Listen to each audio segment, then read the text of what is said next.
ধৰি লওক আপুনি আপোনাৰ ইনষ্টাগ্ৰাম একাউণ্টটো আপুনি স্ক্ৰল কৰি আছে তেনেকুৱাতে আপোনাৰ এটা নটিফিকেশ্যন আহিল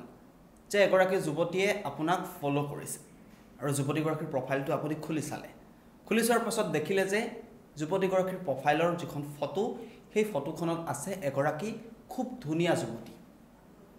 হয়তো আপোনাৰ মন পিছল খাব আৰু তাৰ পাছতেই আপুনি সেই যুৱতীগৰাকীক ফ'ল' বেক কৰিব আৰু তাৰ পাছত কথা বতৰা আৰম্ভ হ'ব মই আজি এটা ঘটনা কম আৰু এই প্ৰতিবেদনটো বিবাহিত যিসকল পুৰুষ আছে তেওঁলোকে ভালদৰে আৰম্ভণিৰ পৰা শেষলৈকে শুনিব এজন ব্যক্তি সেই ব্যক্তিজনে এগৰাকী যুৱতীক বিয়া কৰাইছিল 23 বছৰীয়া এগৰাকী যুৱতীৰ সৈতে বিবাহ পাশত আবদ্ধ হৈছিল আৰু সেই যুৱতীগৰাকীৰ সৈতে বিবাহ পাশত আবদ্ধ হোৱাৰ পাছতে তেওঁলোকৰ সংসাৰ ঠিকে ঠাকে চলি আছিল কিন্তু তাৰ পাছতেই সেই ব্যক্তিগৰাকীৰ স্বভাৱ চৰিত্ৰ কিছু সালসলনি হ'ল যিগৰাকী যুৱতী সেই ব্যক্তিজনৰ সৈতে বিবাহ পাশত আবদ্ধ হৈছিল সেই যুৱতীগৰাকীয়ে লক্ষ্য কৰিছিল যে তেওঁৰ স্বামীয়ে আচৰণবিলাক বেলেগ ধৰণে কৰিবলৈ আৰম্ভ কৰিছে পূৰ্বতে যেনেকৈ নিজ পত্নীক সময় দিছিল নিজ পত্নীৰ সৈতে কথা পাতিছিল সুখ দুখৰ কথা পাতিছিল কৰবাত ফুৰাবলৈ লৈ গৈছিল কেতিয়াবা বাহিৰত ডিনাৰ কৰিবলৈ লৈ গৈছিল কিন্তু তাৰ পাছত দেখিলে যে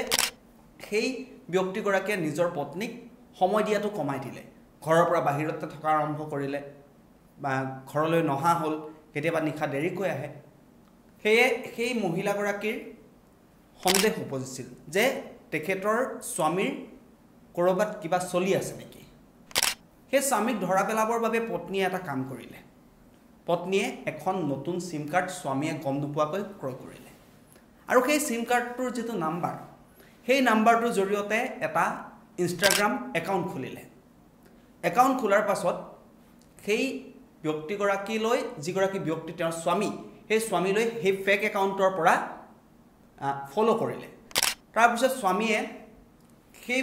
যুৱতীগৰাকীয়ে ফ'ল' কৰাৰ পাছত যেতিয়া নটিফিকেশ্যন দেখিলে যে তাত সুন্দৰী যুৱতীৰ ফটো আছে কাৰণ ব্যক্তিগৰাকীৰ পত্নীয়ে নিজৰ ফটো ৰখা নাছিল অন্য কোনোবা যুৱতীৰ কিছুমান ফটো আপলোড কৰি গৈছিল তেওঁৰ ইনষ্টাগ্ৰাম একাউণ্টটো যাতে সেই একাউণ্টটো তেওঁৰ স্বামীয়ে ফেক বুলি নাভাবে গতিকে ব্যক্তিজনে সেই যুৱতীগৰাকীক ফ'ল' বেক কৰিলে তাৰপাছত যুৱতীগৰাকীয়ে অৰ্থাৎ মহিলাগৰাকীয়ে নিজ স্বামীকে অন্য যুৱতীৰ নামত খোলা ফেক একাউণ্টৰ পৰা মেছেজ কৰিবলৈ আৰম্ভ কৰিলে হাই হেল্ল' কি কৰিছা খবৰ ভাল ইত্যাদি দুয়োৰে মাজত সদায় কথা বতৰা চলি থাকিল ইনষ্টাগ্ৰামত তেওঁলোকে মেছেজ কৰা আৰম্ভ কৰিলে ইজনে সিজনৰ ফটোত ৰিয়েক্ট কমেণ্ট দিয়া আৰম্ভ কৰিলে আৰু তাৰ পাছত এদিন সেই ব্যক্তিজনে মহিলাগৰাকীক বা সেই একাউণ্টটো যিটো ফেক একাউণ্ট সেই একাউণ্টত মেছেজ কৰি ফোন নাম্বাৰ বিচাৰিলে আৰু সেই মহিলাগৰাকীয়ে অৰ্থাৎ সেই ব্যক্তিজনৰ পত্নীয়ে যিটো নতুন সিম তেওঁ উলিয়াইছিল সেই সিমখনৰ নাম্বাৰটো ব্যক্তিজনক দি দিলে তাৰপিছত দুয়োৰে মাজত কথা বতৰা আৰম্ভ হ'ল আৰু খুব আচৰিত ধৰণে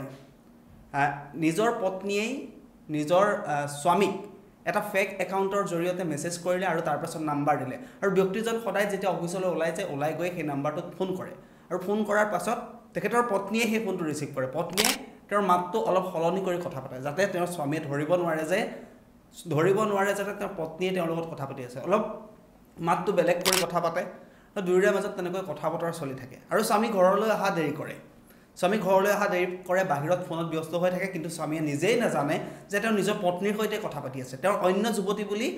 নিজ পত্নীৰ সৈতে কথা পাতি আছিল আৰু তেনেকৈ তেওঁলোকৰ দুয়োৰে মাজত প্ৰেমো হৈ গৈছিল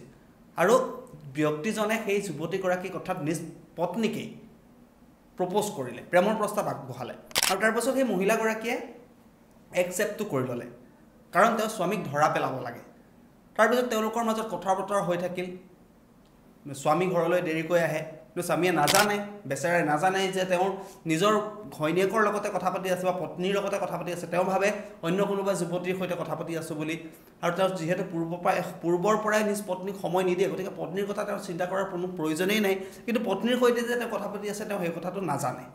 আৰু ঘৰলৈ দেৰিকৈ আহে ইনষ্টাগ্ৰামত মেছেজ কৰে আৰু সেই মেছেজটো পত্নীয়ে ৰিপ্লাই দিয়ে কিন্তু ব্যক্তিজনে ভাবে যে তেওঁৰ যিগৰাকী নতুন প্ৰেমিকা সেই প্ৰেমিকাগৰাকীৰ সৈতে কথা পাতি আছে বুলি ভাবে গতিকে প্ৰেমিকাৰূপী পত্নীক এদিন ব্যক্তিজনৰ মন গ'ল যে মই মোৰ যিগৰাকী নতুন প্ৰেমিকা সেই প্ৰেমিকাগৰাকীক লগ কৰিম এতিয়া লগ কৰাৰ যেতিয়া সময় আহিল তেতিয়া ব্যক্তিজনে প্ৰেমিকাক মেছেজ কৰিলে ক'লে যে বহুত দিন হ'ল আমাৰ কথা পতা 2 মাহ ধৰি তেওঁলোকে কথা পাতি আছিল 2 মাহ হৈ গ'ল গতিকে আমি লগ কৰিব লাগে তেতিয়া সেই মহিলাগৰাকীয়ে অৰ্থাৎ নিজ প্ৰেমিকাৰূপী পত্নীয়ে ক'লে ঠিক আছে এখন ৰেষ্টুৰেণ্টৰ ঠিকনা দিলে মহিলাগৰাকী আৰু তাৰ পাছত মহিলাগৰাকী সেই ৰেষ্টুৰেণ্টত গৈ পূৰ্বৰ পৰাই ৰখি আছিল আৰু স্বামীয়ে বাহিৰত কাম আছে বুলি কৈছিল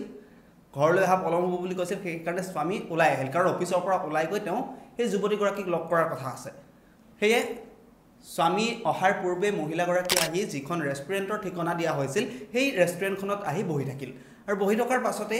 যেতিয়া সেই ব্যক্তিজন আহিল আহি পেলাই যেতিয়া ইফালে সিফালে চালে এটা চুকত সেই যুৱতীগৰাকী বহি আছিল আৰু যেতিয়া যুৱতীগৰাকীক পাছফালৰ পৰা ব্যক্তিজনে মাত লগালে যেতিয়া যুৱতীগৰাকীয়ে যেতিয়া ঘূৰি চালে মূৰ ঘূৰালে তেতিয়া ব্যক্তিজনৰ অৱস্থাটো সঁচাকৈ চাবলগীয়া হৈছিল ব্যক্তিজনৰ মূৰত যেন সৰক ভাগি পৰিল তেওঁ কল্পনাই কৰিব পৰা নাছিল যে তেওঁৰ পত্নীয়ে তেওঁৰ সৈতে ইমান দিনে খেল খেলি আছিল তেওঁ চৰিত্ৰ ধৰা পেলাবৰ বাবে পত্নীয়ে ইমানখিনি কাম কৰিলে এটা ফেক একাউণ্ট খুলিলে ফেক একাউণ্টৰ জৰিয়তে নিজ স্বামীক মেছেজ কৰিলে স্বামীৰ চৰিত্ৰৰ প্ৰমাণ ল'বলৈ গৈ নিজ স্বামীক এনেকৈ ধৰা পেলালে আৰু স্বামী যেতিয়া ধৰা পৰিল ৰেষ্টুৰেণ্টখনত গৈ যেতিয়া ধৰা পৰিল তেতিয়া মহিলাগৰাকীয়ে পূৰ্বৰ পৰা আৰক্ষীক মাতি থৈছিল আৰক্ষী আহি ৰেষ্টুৰেণ্টখনত ভিৰ কৰিলে এতিয়া যুৱতীগৰাকীৰ সন্মুখত নিজ পত্নীৰ সন্মুখত মানুহজনৰ অৱস্থা কেনেকুৱা হ'ব সেই কথা আপোনালোকক দুনাই কোৱাৰ প্ৰয়োজন নাই কাৰণ ধৰা পৰিলে তেওঁ নিজ পত্নীৰ সৈতে চিট কৰি আছিল কিন্তু তেওঁ নিজ পত্নীৰ সৈতে কথা পাতি আছিল অন্য কোনো যুৱতী বুলি ভাবি আৰু তাৰ পাছতে আৰক্ষীৰ সৈতে তৰ্কাতৰ্কি হ'ল পত্নীৰ সৈতে তৰ্কাতৰ্কি হ'ল আৰু অৱশেষত আৰক্ষীয়ে দুয়োকে বুজাই ঘৰলৈ পঠিয়াই দিলে আৰু স্বামীয়ে কাণত ধৰি শপত খালে যে তোমাকেই ভাল পাম তোমাৰ লগতে থাকিম আজিৰ পৰা আৰু এনেকুৱা কাম কোনোদিন নকৰোঁ মোক ক্ষমা কৰি দিবা গতিকে যিসকল বিবাহিত লোক তেওঁলোক অলপ সাৱধান হওক আজিকালি মহিলাসকল বহুত চতুৰ হৈছে মহিলাসকলৰ চকুত পটককৈ ধূলি দিব নোৱাৰি কাৰণ মহিলাসকলে থাকে যেনেকৈ ভিতৰি তেনেকুৱা নহয় তেওঁলোকৰ মন মগজুত ভিন্ন কথাই ক্ৰিয়া কৰি থাকে আপুনি নিজৰ পত্নীক ফাঁকি দিব পাৰিব কিন্তু এদিন নহয় এদিন আপুনি ধৰা পৰিবই গতিকে এনেকৈ নিজ পত্নীক সময় দিয়ক নিজ পত্নীৰ পৰা আঁতৰি অন্য কোনো ধান্দা নল'ব আৰু নিজ পত্নীৰ সৈতে আপুনি সময় অতিবাহিত কৰক কাৰণ এজন